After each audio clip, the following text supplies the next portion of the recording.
नमस्कार। देश काल में आपका स्वागत है। मैं हूं मुकेश कुमार। दोस्तों, बीजेपी नेता अमित शाह ने जब ये बयान दिया था कि अगर एनडीए जीता तो चुनाव के बाद मुख्यमंत्री कौन होगा इसका फैसला विधायक दल करेगा और अभी नीतीश कुमार का नाम तय नहीं है, मतलब इसका अर्थ ये निकाला गया नीतीश कुमार मुख्यमंत्री होंगे ये सुनिश्चित नहीं है अभी से, वो केवल चुनाव में गठबंधन को लीड कर रहे हैं। उम्मीद की जा रही थी, संभावना थी कि इस बयान के बाद जेडीयू में खलबली मचेगी, नीतीश कुमार बौखलाएंगे और पार्टी की तरफ से ज़बरदस्त तरीके से इसका जवाब दिया जाएगा। कड़ी प्रतिक्रिया होगी कि ये एक तरह से बीजेपी उनके पीठ में छुरा घोंप रही है, उन्हें धोखा दे रही है, क्योंकि लगातार तो यही बात होती रही है कि नीतीश कुमार ही चुनाव के बाद मुख्यमंत्री भी होंगे। अब ऐन चुनाव के बीच में अमित शाह अगर पलट रहे हैं तो इस पर जेडीयू की नाराजगी स्वाभाविक थी, लेकिन जिस तरह की प्रतिक्रियाएं जेडीयू की तरफ से आई हैं उनसे ऐसा लगता है कि जेडीयू की तरफ से कोशिश ये हो रही है कि इसे ज़्यादा तूल न दिया जाए। ज़्यादा तूल न दिया जाए, इसकी क्या वजह हैं इस पर हम आएंगे, लेकिन मैं पहले प्रतिक्रियाएं बता देता हूं। जेडीयू के मुख्य प्रवक्ता हैं नीरज कुमार और ये नीतीश कुमार के खासम खास भी माने जाते हैं। उन्होंने एक बयान जारी किया था कि चुनाव नीतीश के नेतृत्व में ही लड़ा जाएगा, इसलिए एनडीए की जीत पर वे ही फिर से मुख्यमंत्री बनेंगे। उन्होंने जोर देकर कहा था कि नीतीश कुमार जनता की सच्ची आवाज़ हैं और गठबंधन में इस पर कोई विवाद या दरार नहीं है। अब ये एक तरह से जेडीयू की तरफ से उनके मुख्य प्रवक्ता ने कहा कि नहीं, नीतीश कुमार के नेतृत्व में अगर चुनाव लड़ा जा रहा है तो नीतीश कुमार ही मुख्यमंत्री भी होंगे। पार्टी के का जो आधिकारिक एक्स हैंडल है उस पर भी एक पोस्ट किया गया, उसमें कहा गया कि नीतीश कुमार महिला सशक्तिकरण की प्रतीक है, राज्य की हर महिला के जीवन में सकारात्मक बदलाव लाने वाले नीतीश कुमार ही फिर से राज्य के मुख्यमंत्री बनेंगे। अब ये जो दो बयान हैं ये तो कहते हैं कि जेडीयू ये मानकर चल रही है कि चुनाव के बाद भी अगर एनडीए जीतता है तो मुख्यमंत्री नीतीश कुमार ही होंगे, लेकिन इससे जो अनिश्चितता है वो खत्म नहीं होती है। जो अमित शाह ने कह दिया है और उससे जो धुंध पैदा हुई है इस मुद्दे को लेकर वो साफ नहीं होती है। वो प्रश्न अपने आप जगह पर खड़ा रहेगा जब तक बीजेपी की तरफ से आधिकारिक तौर पर ये नहीं कह दिया जाता कि अमित शाह ने जो कहा उसका वो मतलब नहीं था, बल्कि ये मतलब था कि चुनाव के बाद विधायक दल ही नीतीश कुमार को चुनेंगे या नीतीश कुमार ही मुख्यमंत्री बनाए जाएंगे। जैसे कि पिछली बार नीतीश कुमार की पार्टी को बहुमत नहीं मिला था, मतलब वो बीजेपी से बहुत कम सीटें हासिल कर पाए थे, लेकिन फिर भी बीजेपी के नेतृत्व ने, मोदी ने, शाह ने उन्हें ही मुख्यमंत्री पद सौंप दिया था। तो ये जब तक नहीं कहा जाएगा बीजेपी की तरफ से तब तक ये अनिश्चितता नहीं खत्म होगी। अब हम इस पर आते हैं कि जेडीयू इस मसले को तूल क्यों नहीं देना चाहता, क्यों वो इतनी नरम प्रतिक्रिया कर रहा है, क्यों वो इसको अंडर प्ले कर रहा है। क्या उसे एहसास हो गया है कि सचमुच में जो अमित शाह बोल रहे हैं वो होने जा रहा है, इसलिए अब ज़्यादा ज़ोर से उसका विरोध करने का कोई फ़ायदा नहीं है, उससे अपनी ही फजीहत होगी। क्या ये सोचकर पार्टी ने एक औपचारिक बयान तो दिलवा दिया कि ताकि लोगों को ये भ्रम बना रहे कि चुनाव के बाद नीतीश कुमार ही मुख्यमंत्री बनेंगे, लेकिन वो बीजेपी से सीधे सीधे पंगा नहीं ले रहे हैं। और ये भी ध्यान रखिए कि अभी जब अमित शाह वहाँ गए थे, जब बयान दिया था उसके दूसरे दिन वो नीतीश कुमार से भी मिलने गए थे और उस समय ये कहा गया था कि नीतीश कुमार की बॉडी लैंग्वेज थोड़ा नाराज़गी वाली थी अमित शाह के साथ जो मिले थे वो, लेकिन नीतीश कुमार की तरफ से कोई रिएक्शन पब्लिकली नहीं आया है। अंदर खाने क्या बात हुई है कोई नहीं जानता, लेकिन नीतीश कुमार खामोश हैं। एक बात ध्यान रखिए, नीतीश कुमार के बारे में बहुत पहले लालू यादव ने कहा था और संसद में कहा था कि नीतीश कुमार ऐसे नेता हैं जिनके मुंह में दांत नहीं है, पेट में दांत है। यानी वो बहुत सारी चीज़ें चुपचाप तरीके से करते हैं, आपको भनक भी नहीं लेने देंगे और बड़े ही बारीकी से कहीं पर जाकर चोट करते हैं। तो नीतीश कुमार की ये शैली रही है, राजनीतिक शैली रही है कि बहुत कम वो उत्तेजित होकर रिएक्ट करते हैं या उसी समय रिएक्ट नहीं करते हैं, वो कहीं बाद में किसी ऐसे मौके पर वो रिएक्ट करेंगे जहां पर उसकी चोट ज़्यादा महसूस की जाएगी। तो हो सकता है कि नीतीश कुमार अभी खामोश हैं, लेकिन बाद में बोलें, किसी ऐसे मौके को तलाश रहे हैं जब इसके बोलने का सबसे ज़्यादा असर होगा। लेकिन ये भी सच्चाई है कि नीतीश कुमार 5 साल, 4 साल, 3 साल पहले वाले नीतीश कुमार तो है नहीं। पिछले साल, 1.5 साल में उनकी तबीयत किस तरह की हो गई, उनकी मानसिक अवस्था कैसी है, उनकी जो शारीरिक अवस्था है, दोनों किस तरह से है।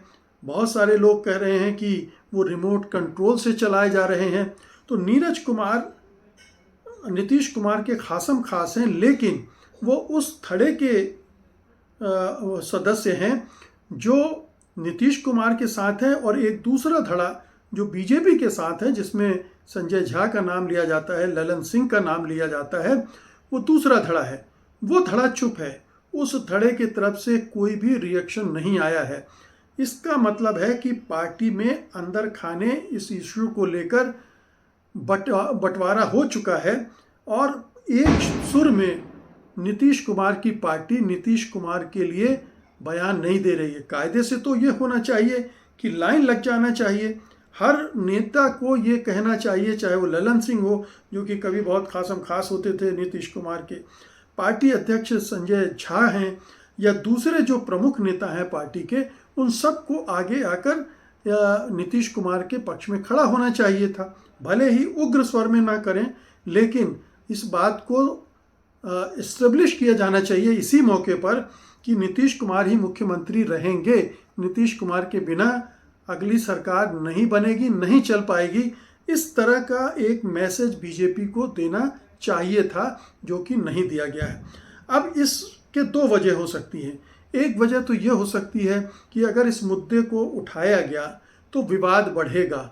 विवाद बढ़ेगा तो जो एनडीए की संभावनाएं हैं चुनावी सफलता की, उस पर असर पड़ सकता है कि ये तो गठबंधन में मारामारी मच गई, अभी से लड़ाई छिड़ गई है और इसके वजह से उनके मतदाता छिटक सकते हैं।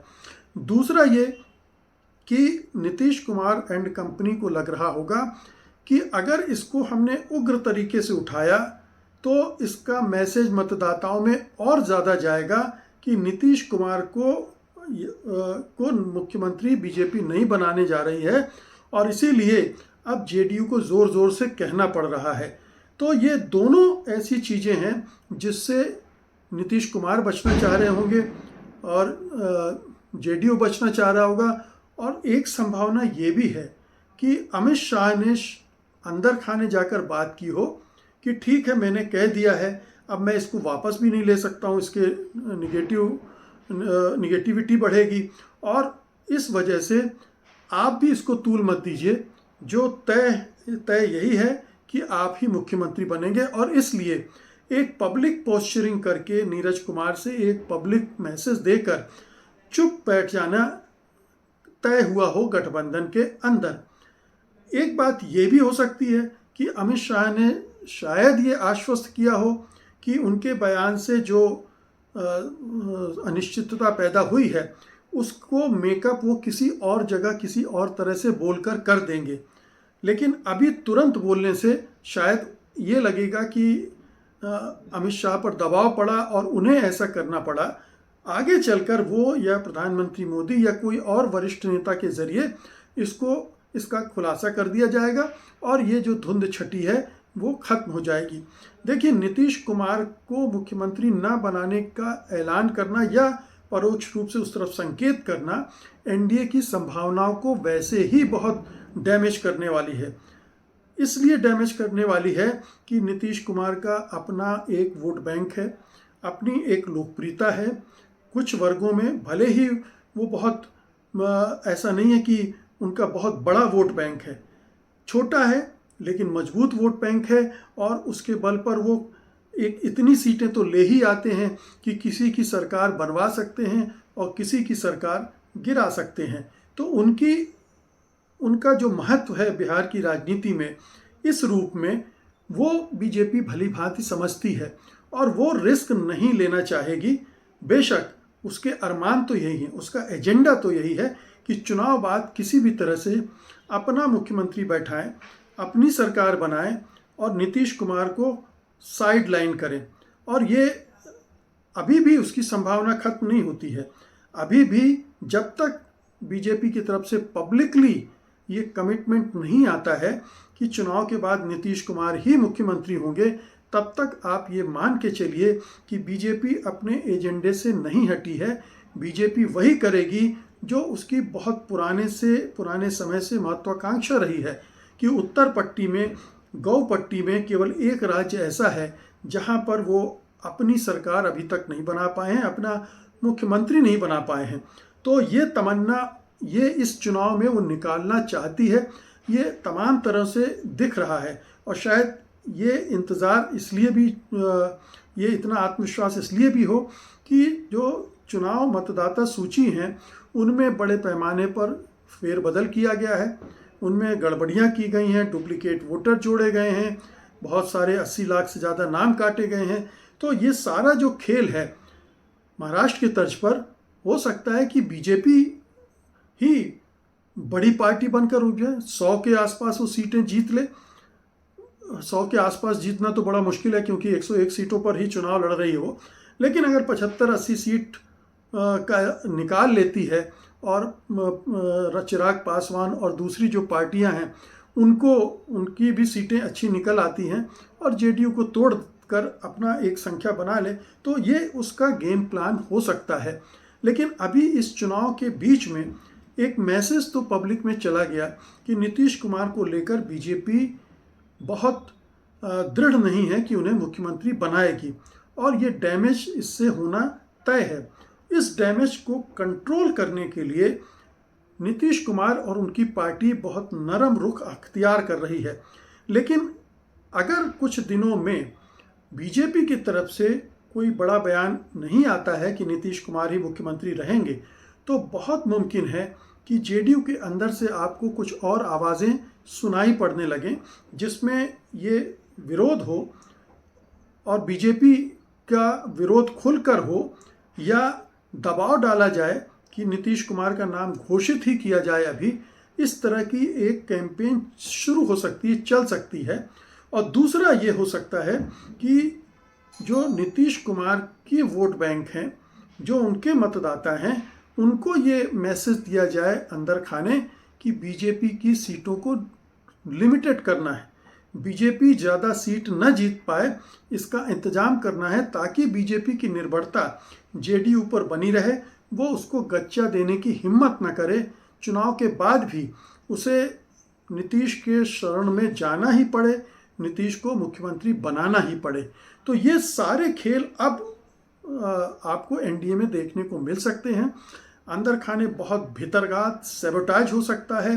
वोट ट्रांसफ़र जेडीयू और एलजेपी के बीच तो नहीं ही होना है, ये तो तय है। अब बीजेपी को जेडीयू के वोट मिलेंगे या नहीं मिलेंगे, और बीजेपी के वोट भी जेडीयू को मिलेंगे कि नहीं मिलेंगे, क्योंकि बीजेपी भी कोशिश ये करेगी कि जेडीयू बहुत ज़्यादा सीटें ना जीते, इतनी सीटें ना जीते कि उसकी और उसकी सीटों में बहुत अंतर ना हो। ऐसी सूरत में फिर और प्रेशर बन जाएगा कि आप नीतीश कुमार को ही मुख्यमंत्री बनाएं। तो बहुत सारे जो इनर डायनेमिक्स हैं एनडीए के, वो अब प्ले करेंगे, और उनसे जो स्थितियां बनेगी उसमें अगले कुछ दिनों में साफ होगा कि नीतीश कुमार किस रूप में इमर्ज करते हैं। ये उनका सूर्यास्त का समय है, या अभी वो एक बार फिर से आसमान पर चमकेंगे।